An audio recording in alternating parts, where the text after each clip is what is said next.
చిన్నప్పటి నుండి మనకు ఒక అలవాటు ఉంది. యాక్షన్ సినిమా అంటే హీరో కండలు, గాలిలో ఎగిరే విలన్లు, బాంబులు, చేజింగ్లు మాత్రమే అనుకుంటాం. కానీ ఇప్పుడు తెలుగు సినిమా మొత్తం ఒక్కసారి తల తిప్పింది. ట్రెండ్ మారింది. ఎందుకంటే సమంత, రష్మిక, నయనతార ఈ ముగ్గురు భామలు థియేటర్లో అగ్గిపెట్టేందుకు పూర్తిగా రెడీ అయిపోయారు. మరి ఈ యాక్షన్ రెవల్యూషన్ తొలి సంతకం పెట్టింది ఎవరో తెలుసా?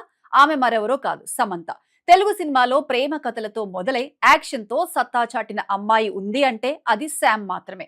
సమంత ఫ్యామిలీ మ్యాన్ 2లో రాజీ పాత్రతో దేశం మొత్తానికి ఒక పెద్ద షాక్ ఇచ్చింది. అప్పటి వరకు అందరూ సమంత అంటే గ్లామర్, ప్రేమ కథలకు మాత్రమే సెట్ అవుతుంది అనుకునేవారు. కానీ ఆ సిరీస్ తర్వాత మొత్తం గేమ్ చేంజ్ అయిపోయింది. యశోద, సిటాడిల్ సిరీస్ లో హై వోల్టేజ్ యాక్షన్ తో ఇంకా పైకి వెళ్లిపోయింది సమంత.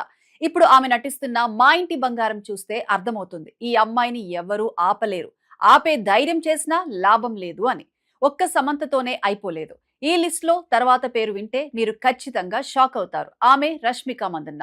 చిన్న చిన్న సినిమాల నుండి మొదలై పాన్ ఇండియా స్టార్ గా ఎదిగి ఇప్పుడు యాక్షన్ క్వీన్ గా మారుతున్న జర్నీ రష్మికది. ఇప్పుడు ఆ క్రష్ పక్కన పెట్టి బ్యాంకాక్ వెళ్లి రోజుకు 8 గంటల యాక్షన్ ట్రైనింగ్ తీసుకుంటుందట. 8 గంటలంటే మాటలు కాదు, కానీ రష్మిక శరీరాన్ని మలుచుకుంటూ ముందుకు వెళ్తోంది. ఎందుకంటే ఆమె అప్ కమింగ్ మూవీ మైసా. ఇది కేవలం యాక్షన్ సినిమా కాదు, ఇది రష్మిక కెరీర్ లో ఒక టర్నింగ్ పాయింట్ అని ట్రేడ్ వర్గాలు చెప్తున్నాయి. టీజర్ చూసారా? చూడకపోతే ఒక్కసారి చూడండి. అది కేవలం యాక్షన్ కాదు, ఒక అమ్మాయి తన హద్దులు తనే తొలగించుకోవటం.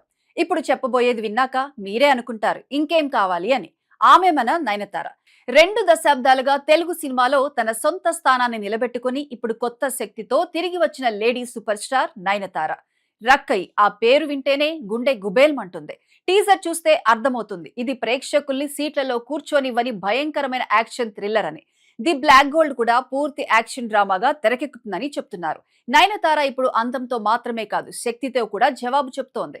తెలుగు సినిమా చరిత్రలో ఒక కొత్త యుగానికి తెరతీసింది. ఇప్పుడు స్క్రీన్ మీద కేవలం పాటలు పాడే పాత్రలు లేవు, స్క్రీన్ మీద శత్రువుల్ని నేలకూల్చే యోధురాళ్లు నిలబడ్డారు. బాక్సాఫీస్ వద్ద వాళ్లు వేస్తున్న ముద్ర అదే చెప్తుంది అని ప్రేక్షకులు ఇస్తున్న స్పందన నిరూపిస్తుంది. తెలుగు తెర మీద ఆడవాళ్లు ఇప్పుడు కన్నీళ్లు పెట్టుకోవడం లేదు, విలన్లకే కన్నీళ్లు తెప్పిస్తున్నారు. ఇది తెలుగు సినిమా రాసుకుంటున్న కొత్త చరిత్ర.